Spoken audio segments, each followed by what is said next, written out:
Kayo ba yung mag-a-apply? Bakit ngayon lang kayo? Ang ayaw na ayaw ko sa lahat, yung nalilate. Sorry po, sobrang traffic po. Opo, traffic po eh. Sabi mo, matanda mga interview sa atin. Bakit baby face siya, oh? Mukha siyang bata. Ang gwapo. Oo nga, no. Gwapo nga siya.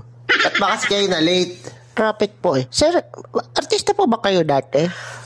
Para to. Artistahin po kasi yung mukha nyo eh. Ang gwapo eh. Oo nga Hindi siya. naman. Para testima. Awig niyo po kasi si John Lloyd tsaka si Alden, oh. Ala siya. Hindi kaya. Ang lakas po ng dating nyo eh. Dapat po siya. Nag-artista na kayo. Ayoko mag-artista eh. Paano nyo na-handle yung ganyang kagwapuan, sir? Oo nga, ang dami sigurong nagkakagusto dito. Uy, para kang ano dyan. Sana ganyan din mukha ko. Mag-umpisa na tayo. Tsaka grabe yung sex appeal niya siya.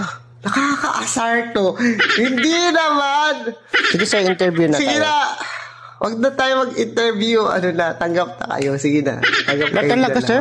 Para kayong mga timang. Gwapo Akin yung na resume mabait nyo. pa. Iyan ko na lang pasok. Kaso, do.